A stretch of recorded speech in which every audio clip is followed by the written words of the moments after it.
All right, back with another paid review. And this time we are reviewing YAHVERSE. Um, so, right off the bat, as you guys can see, surely, the first problem right here is that it's got too much gray. Too much gray, and I could not really see what was going on. But we'll go into the details of that. As you know, here at Coffee Comics, we judge everything by the standard of the MANAA ingredients, and we also have a look at passable, right? So we're going to start with the MANAA ingredients. Now, out of the four, if you get 4 out of 4, it means you have a great story. 3 out of 4, it's really good. 2 out of 4, good enough. 1 out of 4, you have potential. Now, unfortunately, in this story, I would say it's a 1 out of 4. It's not relatable. I don't find it hopeful, and it's really not inspiring. But it is familiar if you have a familiarity with the Hebrew Israelite doctrine, because that's what I got. I got a tone of this author here is borrowing from the Hebrew Israelite doctrine denomination of Christianity, I guess.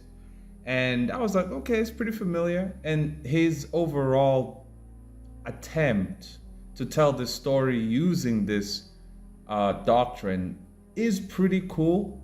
The problem is just that it's hard to see what's going on thanks to all the graying of every panel. Everything is grayed out. It's very hard to see what's going on. So it gets 1 out of 4 ingredients, so it has potential. I will also say that I don't think that the author might have thought that he knows exactly who he's selling to. Because when I read this, only Hebrew Israelites would really understand this and actually want to buy it and buy it for their children. I doubt a Hebrew Israelite adult would actually be keen on reading this story. It's also hard to follow in terms of, well, what is the overall goal in this story? Who is the actual main character here? We don't know that, right? We don't know the main character. Well, I don't know. I don't know his goals. I don't know his struggles. I have no idea who is actually leading the story.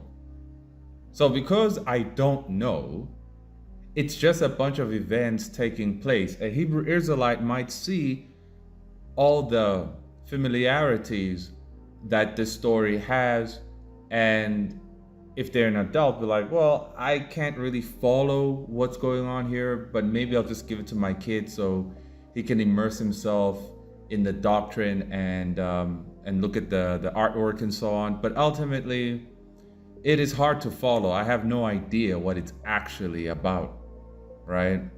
So if we use passable is the simplification of professional standards. Now, I'm glad it looks like this author has used the template, right? Looks like he's used the template that I provided, link in the description box, only $3. And I did somewhat of a miniature tutorial on how you can get it ready for print. But anyway, passable is the simplification of professional standards. And I make it clear all the time that you must have contrast. There is no contrast in this whole chapter. None. Absolutely none, right? But when it comes to the composition, it's fairly decent. Facial expressions, pretty decent. Panel flow, rather cinematic. Pretty cinematic. But ultimately, if I can't really tell what's in the panel and I don't know why they're fighting, who's the bad guy, and so on, it doesn't matter. And above all else, if I can't see anything because of a lack of contrast, everything is just grayed out, well, I don't know what I'm looking at. Then I really don't know what I'm looking at. So let's get into it.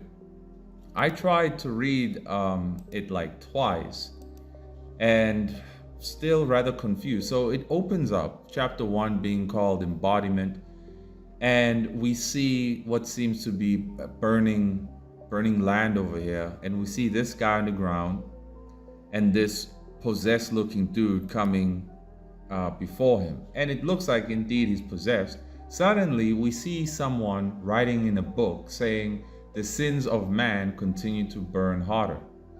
Why did you forsake me? Who is asking this question?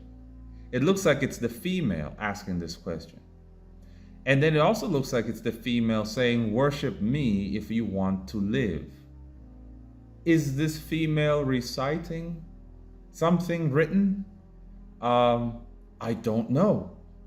I absolutely don't know. What is she doing? It looks like she grabbed something and threw something, and then suddenly what looks like a hand, oh, it's the guy. He rose up, putting his hand up. But you see, I can't see that. It's hard to see. The gray is too much. I advise that the author read some old school Naruto Shippuden and look at how the characters of the Hidden Lightning Village, the Raikage and Killer Bee, and how those characters were toned, right? And see how Kishimoto executed contrast, because there was never Omega gray outs to this degree. There was a perfect balance, because man, I could not see the dude's face over there. So it looks like she threw something and the guy reaches out to catch it. Next thing we know, this girl blinks and she sees, and I'm zooming in with my eyes over here. It looks like the guy has stood up and raised his sword to cut the possessed guy's head off, but it looks like he swings his sword and he cuts away the demon that's inside of him. And then this woman whose eyes look creepy, well, seems to be in shock. And you see right here, I don't really know what's going on, why this is happening. Is this guy the hero? Who are these people? Why are they fighting? If the sins of man burn hotter and hotter, well, it seems like this dude was possessed, and I mean, was it really him then who's guilty of the sin of burning down the land? I don't know. See, I don't know. And then suddenly it looks like the guy who woke up with the cape cuts the woman in half, and then the guy holding the notebook, this old man holding the notebook, appears out of nowhere, and he says, "Will Yah bless army with eternal life?" Who is he? What's he doing here, and how come no one can see him? Who is he? Is he some prophet? Is he some spirit? Who is he, and why can't he be seen? He then says, "For Yah created man to be immortal. Nevertheless, man's jealousy brought death into reality." I can't tell what's happening here. Mortals must follow YAHVERSES to return existence back to reality. I found this concept pretty cool. The YAHVERSES, right? That's a very cool name. That's really cool. But unfortunately, the execution seems to be really off.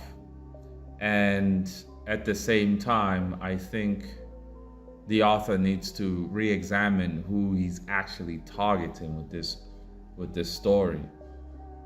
And then suddenly other people appear out of nowhere, and it seems like an ambush, and they're ambushing the guy with the giant sword, and the spirit prophet is still just standing there unaffected by it all.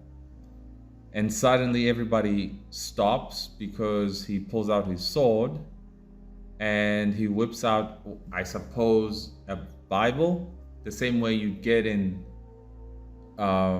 Japanese RPG games where they can just whip out a book out of nowhere. It's pretty cool, but unfortunately, profoundly generic. It's too generic, bro. Like, this is, I don't recommend this. It's too generic.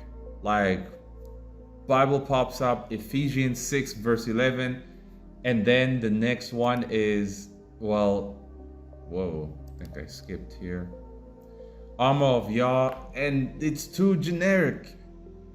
But I suppose it'd be fine if it was for children, but for a slightly older audience, it's profoundly generic. It's not, absolutely no, it's bad. I'm sorry, bro, but it's really bad. Like, it's truly, truly bad. I wouldn't have done it like this. Very bad. So the armor activates though, and then suddenly he's kicking the crud out of everybody else who was ambushing him. And I don't understand why everybody's dressed the way they are. Some dressed like slaves, some dressed like they just came out of a ball. Like this woman here, she's wearing a long dress, like she came out of a ball. And these scenes here are really cinematic, and I can feel the slow motion in them. But the problem is, I don't know why they're attacking this guy. I don't know if this guy is good or bad. If he's bad, why is he using a Bible? If he's good, why is he attacking these people? You see what I mean?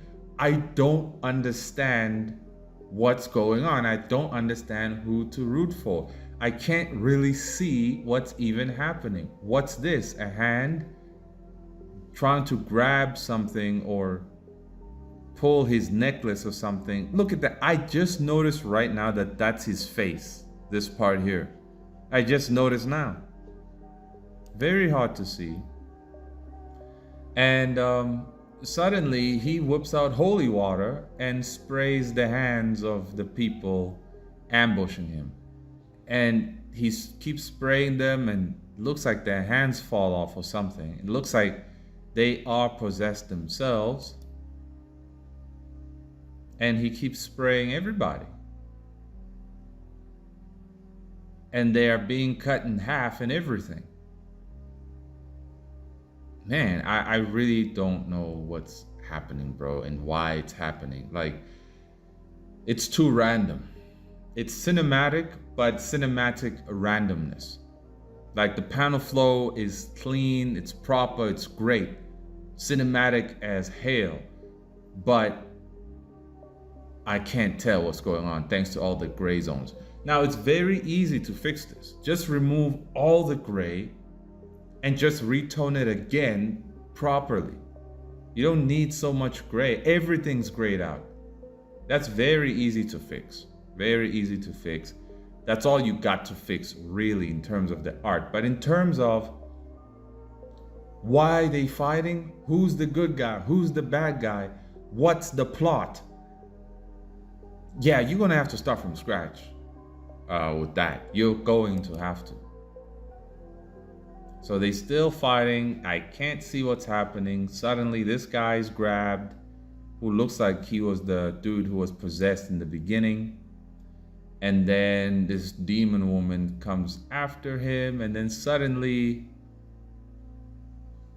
the superhero, I suppose, is punching everybody away some more. And again, I can't tell what's happening there. Then we see the prophet again, and he says, the refugees are safe now. We respect how the brother deals with Doopy Chaos. What is Doopy Chaos?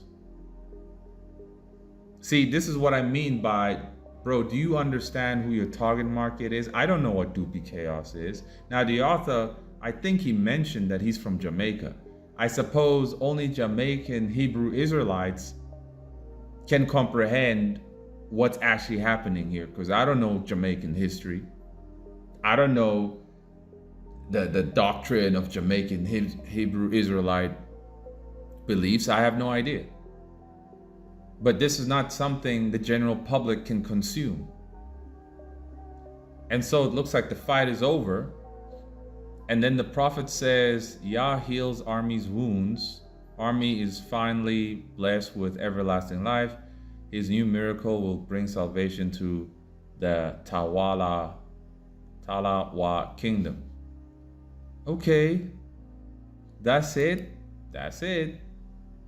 2 Kings 2 verse 11, fire horse summons a horse. This will be my best novel yet. I don't understand.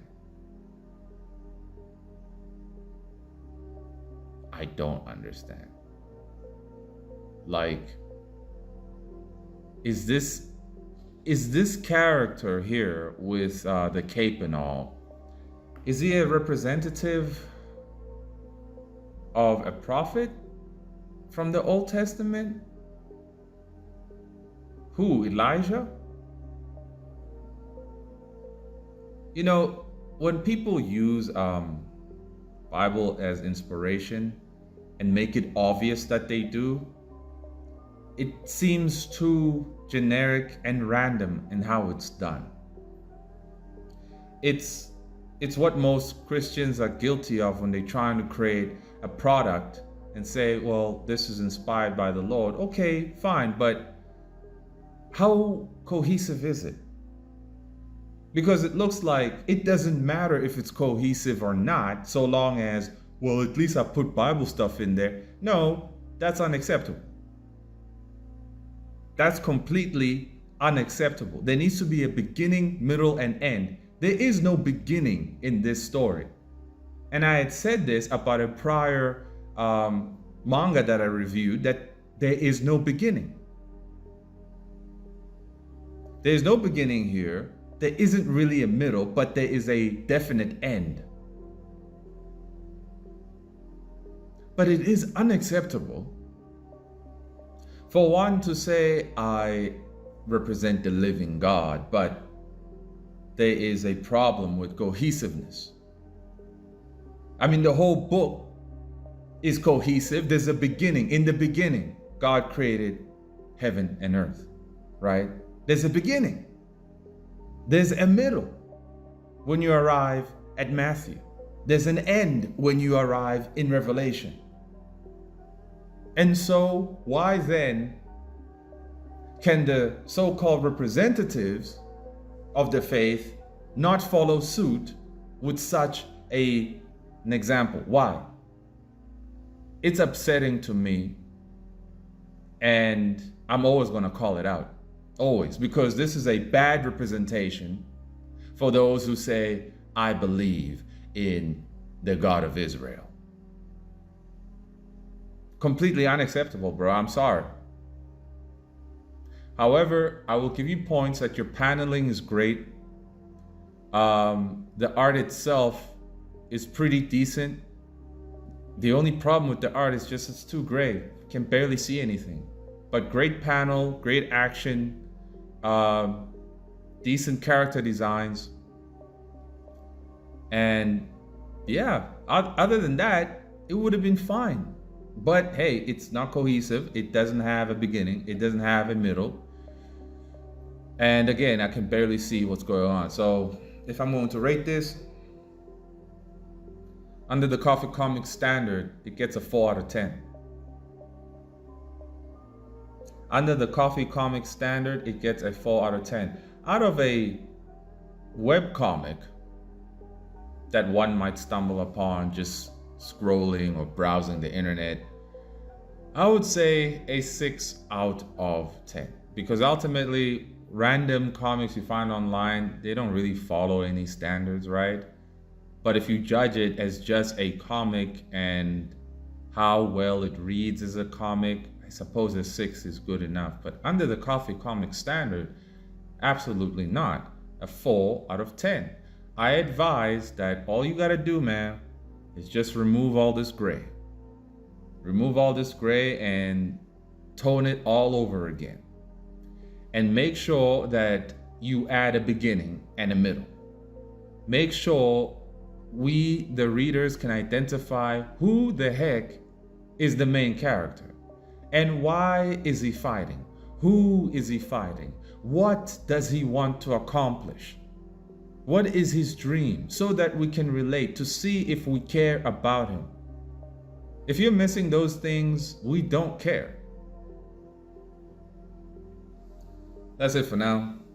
If you want a paid review, it's $40 per chapter. A chapter consists of 15 to 25 pages. Okay? Until next time.